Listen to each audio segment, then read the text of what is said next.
Hey everybody, how's it going? Welcome back to the channel, Fresh Start Monday. If you're new to this channel, it's always appreciated to hit the bell notification and subscription button so you can get notified whenever I do a video. Today is another making a murder video. What I'm really going to go over today is what Zellner, the supplements she has been filing towards a new case, some affidavits, and more on Brad and Brian Dassey, the older brother and stepbrother of Brendan, and also more on what was actually found on the computer, including the search terms. There's images, but I'm not really going to show those. But everything that's in these supplements that she's providing, I'm going to go over and touch again on the audio between Barb, Scott, and Stephen while he was in jail. So I've been talking a lot about what was on the computer in the recent videos with the making a murder stuff. Before we get started, I just want to read this statement here from Carla Chase. Multiple requests for comment from Barbara and Scott Todick went unanswered, but Avery and the Dassey family cousin, Carla Chase, gave Rolling Stone permission to republish a statement she posted in a private Facebook group. Kathleen Zellner's supplement to the motion filed yesterday is difficult to read. My family appears to have been targeted and pushed to turn on each other, but no one in our family had anything to do with Halbach's disappearance. Not Stephen, not Brendan, not Barb, not Bobby, not Scott. Please let Kathleen Zellner do her job and wait to pass any judgment on our family. Stephen and Brendan have paid the ultimate price of being locked away, but all of my family has been victimized by this horrible injustice. Barb and her family, all of us are doing what we can to get Stephen and Brendan released. Please support our family while we get to the bottom of it. I think that's just important here to point out before we get into the video and what we're going to go over today with the search terms and just what was more found on the computer. It is more just to actually see what was on the computer, and people search crazy things on the internet all the time, and just because what we're going to see today doesn't mean he's 100% guilty, and we can't say until there's his day in court. So like I've said in the past, the same justice system, we want to see free Brendan and Stephen, guilty or not. We want to provide that for everybody. So a fair chance at a trial. And I just think that's a real good middle ground statement coming from someone in their family. It's not completely on the left, not completely on the right. It's right down the middle. And she's pretty accurate on that, just saying how everyone's been victimized by this. And I'm sure it's very hard having everyone cast judgment on their family. So with that in mind, let's continue forward on what else I wanted to touch on today. All right, so I'm going to pull up a affidavit here with Brian Dassey. I'll read it for you here. Brian Dassey told law enforcement that Bobby saw Miss Halbach leave the property when he was interviewed on November 6, 2005. Brian Dassey's statement undermines the state's theory that Miss Halbach never left the Avery property on October 31st, 2005. It also refutes the theory that Mr. Avery set up the appointment with Auto Trader. Brian Dassey had a conversation with his brother Bobby on November 4th, 2005 about Miss Halbach, where Bobby admitted that Stephen could not have killed Miss Halbach because Bobby saw Miss Halbach leave the property on the 31st. Brian Dassey also recalled that his mother made the call to Auto Trader to set up an appointment instead of Mr. Avery. So you can just examine this here while I continue going forward. And the signed affidavit from Brian Dassey confirming he told the police in 2005 what Bobby said. He said, "I distinctly remember Bobby telling me Stephen could not have killed her because I saw her leave the property." So, I mean, we have this in front of us, and just that Brian would say this, why would he? It's not like he's being a rat, but I think he more just wants the truth to come out. And if he's saying, I distinctly remember him saying this. This is very important. I'm going to put something else up on the screen here. It's just a little tiny small transcript from the conversation of Scott, Barbara, and Steven while he was in prison, or is in prison, I guess, still. I've played this video before in the past, but I'm going to go over a little bit of it now today. So the phone call transcription, according to Zellner, proves that Barbara and Scott Tadek asserted Halbach left the property. Well, most of the time he was home. No. And he said, and he said he left. She left. Yeah, she left. Yeah. Yeah. Well, he didn't testify for that. The phone call also demonstrates that Tadek has violent and homicidal tendencies, just the way he's talking. He says, "I'll effing kill you." What about his mother? Yeah, talk about my mother, you cocksucker! I'll put you in the fucking ground! Yeah. Fucking bastard! Yeah. I don't give a fuck! This cocksucker's a loser! He's grasping for air! Yeah, you pulled the phone out and The everything else. only evidence they got is against him! Huh? His mother had to call the cops on him. In this, the supplements that Zellner submitted, she also included a screenshot of a recent Facebook exchange in which Barbara acknowledges that Bobby's testimony about seeing Halbach walking towards Avery's trailer is also false. So continuing here, what I'm going to just play the audio here quick of that phone call between Scott, Barb, and Steven of the internet access. She was trying to say that she didn't have internet access at this time, and Steven's persistent saying, yeah, you did, yeah, you did. And here, you can listen to it now. Yeah. Why is all that shit on the computer? There was nothing on my fucking computer. All day. I didn't even have fucking internet back then. Yes, you did. No, I didn't. What do you mean you did? No, I didn't have internet. You did. No, I didn't. At that time, you did. Before that, you did. No, I didn't. You did? Well, it's on the computer. I did not have internet. Well, nothing. I didn't. You got the paperwork? How do you do fucking paperwork? All I had was direct dish. That's all I had. That's all I could afford. Well, no, you had the internet. No, I didn't. Yeah, because we were on it. Who was on it? You, that woman, and I was there too. What woman? The woman that you had, I don't know, you couldn't get something on it or something. Huh? What the fuck are you talking about? I never had internet. You can ask any one of my boys. I didn't have internet back then. Well, I didn't have internet until this place here. Well, I don't know. I know. All I know is it's on a computer. That's all I Well, know. And the only time it was on is when Bobby was there alone. Really? Yeah. Well, there's times and everything. Huh? There's times and everything. Bobby said he was sleeping. And he wasn't sleeping. He was on the internet. He was on the computer. He worked third shift, Stephen. You got that right. This was during the day, after you got home from work. Bullshit. Yeah, the time is there. Bullshit. Then somebody else was in my fucking house and was on it. Bobby's How about that one? Huh? Bobby's home. He wasn't always home. So obviously she was lying about the internet access because it's found during that time she was saying that they didn't. They did, and that's when all these Google searches are found. So I'm going to pull up another image here for you. What was searched? Well, more of the times these images were searched. Left-hand column's the images. Bottom column is the time of day. So it's sporadic, and it is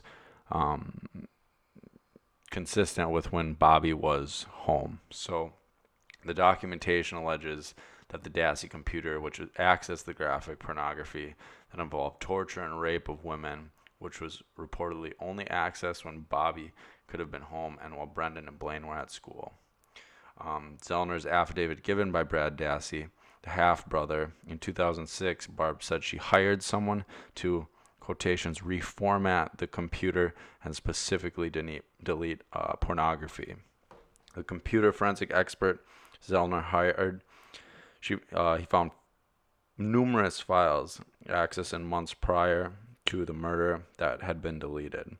Brad also states Barbara did not want anyone to get what was on the computer, and he was concerned that she was trying to remove evidence. So now I'm going to put up what was actually searched. These first two lists here are a little bit blurry on the computer from how I see it. So if it's blurry for you, don't worry. There's a more clear affidavit that's coming that is you'll be able to see the search terms. It's pretty graphic. It makes me uncomfortable reading them out loud, so I'm not going to read these out loud too much. And also I'll put the some of the images up here, just the corners. I don't want to add too much graphic stuff, but if you want to do your own digging and see what was on the computer, and that if you really want to see everything that was on there, you can. But that is what was being searched. And again, I said, if it's a blurry for you right now, couple seconds here, I'm going to show you more clear pictures of them. So these next pieces of information, it's going to be a more clear picture of the search terms, what was accessed during the time Bobby was home. I'm going to go through these affidavits here. First one here is Greg McCary. I am a legal majority and can truthfully and completely testify to the matters contained herein based upon my personal knowledge. The factual statements herein are true and correct to the best of my knowledge. Information and belief, I am a sound mind and am not taking a medication, nor I ingested any alcohol would impair my memory of the facts stated in this affidavit. So he goes on to say, I have reviewed new evidence in the above captioned case. Specifically, I have reviewed the forensic computer examiner's report of the images found on Dassey's computer and testimony of Bobby Dassey. I have also approved with the graph prepared by Kathleen Zellner. The graph illustrates a timeline of the pornographic searches and, based on other evidence, restricts this computer activity to Bobby Dassey. I have reviewed the Wisconsin DOJ report summarizing the forensic computer examination of the Dassey computer. It is my opinion, based upon the report, in addition to reports of Kathleen T. Zellner and Associates Forensic Examiner, that Bobby Dassey's internet searches reflect comorbidity of sexual paraphilia. Sexual and violent content he searching and viewing should have alerted investigators to Bobby Dassey as a possible perpetrator of the Teresa Halbach's murder. Based upon the computer activity logged on September 18, 2005, it is my opinion that Bobby Dassey was becoming obsessively deviant in his viewing of violent pornography. On the date, there was 75 searches of violent child or underage pornography that at 5:57 a.m. and continued to 10:04 p.m. This 5:57 a.m. and continued to 10:04. Wow. The content of these images, combined with the obsessive use of the computer to view these images and Bobby Dassey's entanglement in the investigation into the murder of Teresa Halbach, should have alerted the investigators to Bobby Dassey as someone having an elevated risk to perpetuate a sexually motivated violent crime, such as a violent crime perpetuated against on Teresa Halbach. The fact that Bobby Dassey came the key witness for the prosecution, and his testimony placed Teresa Halbach on the property, walking over to Stephen's trailer after she had completed the assignment, interjected him into the prosecution in the way that should have been raised suspicious of reasonably trained detectives, and the testimony is untrue. Based upon the affidavit of Brian Dassey, it appears Bobby Dassey's testimony was untrue. In my opinion, a prudent investigator would have considered Bobby Dassey a suspect and would have investigated him as such. There is no evidence that authorities ever investigated, much less eliminated him as a suspect, investigated the discrepancies in his trial testimony. So that's just one of them, and I just want to point out how they just did dismiss him, and they didn't even look at him, honestly, because he was their star witness. He was the one to be able to say, I saw her going towards Stephen's trailer, and the car never left. So that is very important. Going forward, this is where we're going to see the what was actually searched. So this one is Gary Hunt. I'm going to skip over this part just because it's saying that he's credible, blah, blah, blah. So over the course of my career in digital forensics, I've conducted numerous digital forensic investigations. In the past 4 years, I've testified as an expert before courts in a number of cases. A listing of these cases include with Exhibit A. Discovery was retained by Zellner and Associates July 31st, 2017. I received forensic images from Zellner and Associates later this same day, along with one report of previous investigation conducted in 2006. It is my understanding from reviewing the report that the forensic image was generated from the computer seized in the Dassey household on April 21st, 2006. The forensic image I was provided was processed using the latest release of several forensic tools, including Access Data Forensics Toolkit. Go on, and that just goes on to say a little bit more about the software. At the time of 2006 investigation, there was 3 leading forensic examination utilities, Encase Forensic Toolkit and X-Ways. It was important to note that the platforms have significantly evolved since 2006 investigation. Blah, blah, blah, blah, blah. It's just going on to say it's updated. And as we get down farther, we're going to see during my investigation, I determined the following. There was a single user account on the computer named HP_owner, and this was what was searched. So I'm going to go just put it on the screen here. They speak for themselves. I don't need to say them out loud. It really does make me feel uncomfortable. But you can see it's a lot of different things, and you can see how it is someone just progressing into something more serious. I mean, even going all the way down to the bottom of this list, 52 is concerning, just because, like, why?